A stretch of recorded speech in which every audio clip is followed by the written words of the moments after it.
എനിക്ക് സത്യം പറഞ്ഞാൽ അത്ര ഇഷ്ടമല്ല അദ്ദേഹം. നല്ല അസൂയാണ്. ഇങ്ങനെ ഒരാൾ യാത്ര ചെയ്യുന്നത് കാണുമ്പോൾ യാത്ര ചെയ്യാൻ ഇഷ്ടമുള്ള ഒരാൾക്ക് എങ്ങനെ അദ്ദേഹത്തോട് അസൂയ തോന്നാതിരിക്കും? എല്ലാ ദിവസവും യാത്രയാണ്. എൻ്റെ മദറിലോ, എൻ്റെ ഭാര്യയുടെ അമ്മ, അവർ ബോട്സ്വാനയിലെ കുറിച്ചുള്ള കാര്യങ്ങൾ പറയും, പ്രാഗിലെ വിഷയങ്ങൾ പറയും, സ്വിറ്റ്സർലാൻഡിലെ പ്രശ്നങ്ങൾ പറയും. ഒരു സ്ഥലത്തും പോയിട്ടില്ല. ഈ സന്തോഷ് ജോർജ് കുളങ്ങരയാണ് അവർക്ക് ഈ അറിവ് മുഴുവൻ നേടിക്കൊടുക്കുന്നത്. ഈ അവാർഡ് കൊടുക്കുമ്പോൾ, ഈ അവാർഡ് അദ്ദേഹത്തിന് കൊടുക്കുമ്പോൾ ഈ അവാർഡ് ഏറ്റവും കൂടുതൽ ധന്യമാകുന്നു എന്ന് ഞാൻ കരുതുന്നു. കൃത്യമായ കൈകളിലേക്കാണ് അവാർഡ് കൊടുക്കുന്നത്.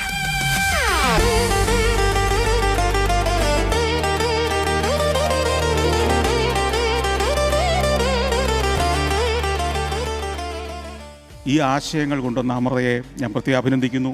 ഒപ്പം ഇന്ന് എന്നെ ഈ സ്നേഹപൂർവ്വം ആദരിക്കാൻ കാണിച്ച മനസ്സിന് ഞാൻ പ്രത്യേകം നന്ദി പറയുകയും ചെയ്യുന്നു.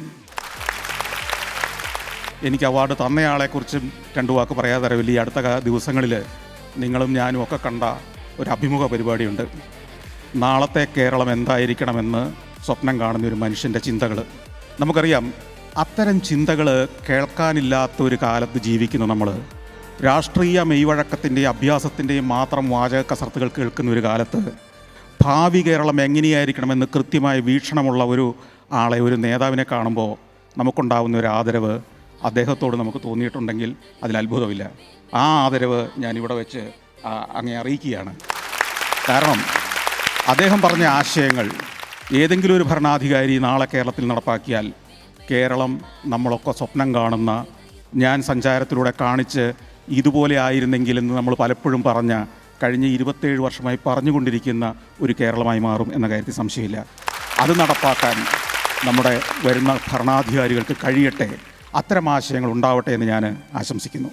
റേറ്റിങ്ങിൻ്റെ പുറകെ പായാത്ത ഒരു ടി വിയാണ് അമൃത ടി വി എന്ന് പറയാൻ എനിക്ക് അധികം വളരെ സന്തോഷം. ആ നിലവാരം, തുടങ്ങിയപ്പോഴുണ്ടായ നിലവാരം 20 വർഷം കഴിയുമ്പോഴും കാത്തു സൂക്ഷിക്കാൻ കഴിയുന്നു എന്നുള്ളതാണ് അമൃത ടി വിയുടെ സവിശേഷതയായി ഞാൻ കാണുന്നത്.